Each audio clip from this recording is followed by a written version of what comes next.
Welcome to the World News of Myanmar International. I'm Mazin and here's the news.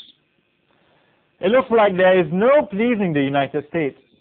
After Turkey and Brazil went to all the trouble to broker a nuclear swap deal with Iran, the United States and the other members of the UN Security Council, namely Britain, France, Germany, China and Russia, have drafted a 10-page resolution that calls for tougher sanctions against the Islamic Republic of Iran. The draft resolution that was presented to the 15-member Security Council would represent a fourth round of UN sanctions against Iran, and it also calls for an extension of an already existing arms embargo to include further categories of weapons and for international inspections on shipments suspected to be arms into the Persian Gulf country. Brazil, of course, has made clear of their dissatisfaction with the unfolding events and refuses to engage in the negotiation.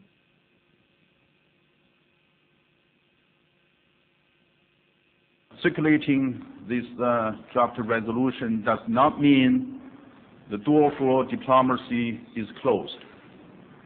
And we believe that the dialogue, diplomacy, negotiations, the best way to address the Iranian issue. 10 miners died and 1 is still missing after a gas explosion ripped through a mine under construction in China's northern Shaanxi province. 27 miners managed to escape the accident.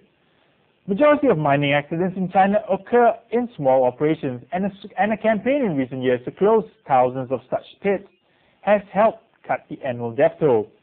Rescue work is still ongoing and the fate of this one miner is still unknown. Investigations to what caused the explosions are underway. A gas blast at a coal pit in northeastern China in November killed at least 104 miners, while 74 miners died in an explosion in February at another mine in Shaanxi, a coal-rich area. 7 Taliban insurgents were killed and 5 foreign troops wounded in an ongoing attack on Bagram Air Base in Afghanistan on Wednesday.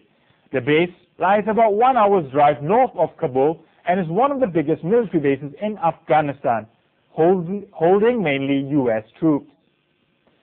This follows an attack on a NATO-led military convoy that killed 12 Afghan civilians and 6 foreign troops in the rush hour traffic of Kabul on Tuesday.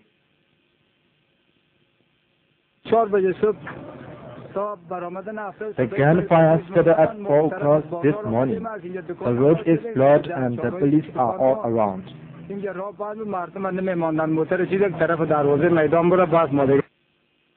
Suspected Times Square bomber Faisal Shahzad was ordered held without bail on Tuesday at his first court appearance since his arrest 2 weeks ago. The unusually long time between the arrest and his appearance has prompted a strongly worded letter from a defense lawyer who called the elapsed time unprecedented. Shahzad's court-appointed lawyer opted not to contest the prosecutor's request that he remain jailed pending trial. If convicted, Shahzad, a native of Connecticut but an American Pakistani, and had spent a few months in Pakistan prior to the alleged attempted bombing on May the 1st, faces a maximum sentence of life in prison. China will be the third country after the United States and Russia with an independent global satellite navigation system. The Beidou project should offer global coverage by 2020 and will provide a high-quality service of real-time information and maps that will benefit the military and civil service for better national security and greater social and economic development. Currently, the Beidou project has a coverage that covers China and nearby areas. Well, that's the end of the World News on Myanmar International. I'm Mazin Siraj, and thank you for watching.